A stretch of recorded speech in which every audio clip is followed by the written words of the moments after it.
एक बार की बात है, किसी गांव में एक साधु रहता था। वह जब भी नाचता था तब बारिश होती थी। इसलिए गांव के लोगों को जब भी बारिश की ज़रूरत होती तब वह लोग उस साधु के पास जाते और उनसे अनुरोध करते कि वह नाचे। और जब वह नाचने लगते तो बारिश ज़रूर होती थी। एक दिन गांव में 4 लड़के शहर से घूमने आए। जब उन्हें यह बात पता चली कि किसी साधु के नाचने से बारिश होती है तो उन्हें यकीन नहीं हुआ। वे उस साधु का मजाक उड़ाने लगे।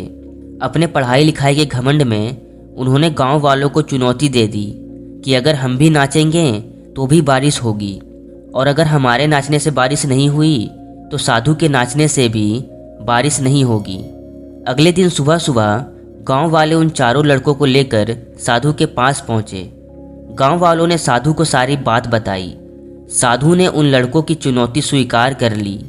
फिर उन लड़कों ने नाचना शुरू किया। पहले लड़के ने नाचना शुरू किया। आधा घंटा नाचने के बाद भी आकाश में बादल नहीं दिखे। अंत में वह लड़का थककर बैठ गया। कुछ देर बाद दूसरे लड़के ने नाचना शुरू किया और 1 घंटे बीतने के बाद वह भी थककर बैठ गया। बाकी दोनों लड़कों ने भी ऐसा ही किया, पर किसी के नाचने से बारिश नहीं हुई। अब साधु की बारी थी। उसने नाचना शुरू किया। 1 घंटा बीत गया पर बारिश नहीं हुई। साधु फिर भी नहीं रुका, वह नाचता ही रहा। नाचते नाचते 2 घंटे बीत गए पर फिर भी बारिश नहीं हुई।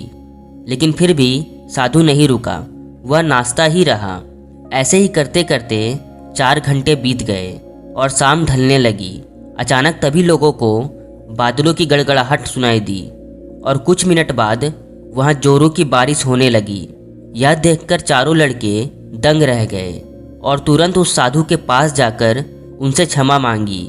इसके बाद फिर उन चारों लड़कों ने साधु से पूछा, बाबा, भला ऐसा क्यों हुआ कि हमारे नाचने से बारिश नहीं हुई और आपके नाचने से बारिश हो गई?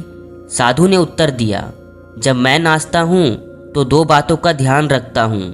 पहली बात तो मैं यह सोचता हूँ कि अगर मैं नाचूंगा तो बारिश को होना ही पड़ेगा, और दूसरी बात यह कि मैं तब तक नाचूंगा जब तक कि बारिश ना हो जाए। मैं कितना भी थक जाऊं, मैं रुकता ही नहीं। जब तक मेरा मकसद पूरा नहीं होता तब तक मैं हार नहीं मानता। दोस्तों, इस कहानी से हमें 2 सीख मिलती है। पहली यह कि आप जब भी किसी काम को शुरू करो तो अपने आप पर विश्वास रखो कि वो काम आप कर सकते हो और आप उसे ज़रूर कर लोगे। दूसरी सीख हमें यह मिलती है कि किसी काम में जब जल्दी सफलता नहीं मिलती तो उसे छोड़ने के बजाय लगातार मेहनत करते रहो। जो इंसान कंसिस्टेंट होकर अपने काम को करता है उसे सफलता ज़रूर मिलती है। कुछ लोग जब भी नया काम शुरू करते हैं तो उनके अंदर फेल होने का डर बना ही रहता है। शायद इसी कारण वे सफल नहीं हो पाते, जबकि कुछ लोग तब तक अपने काम को करते रहते हैं जब तक कि वे उसमें सफल ना हो जाएं। इसलिए आप भी हार मारने के बजाय तब तक अपने काम में लगे रहो जब तक कि आपको सफलता नहीं मिलती। उम्मीद है आप ऐसा ही करोगे। अगर वीडियो अच्छी लगी हो तो चैनल को सब्सक्राइब कर लें। जय हिंद, वंदे मातरम।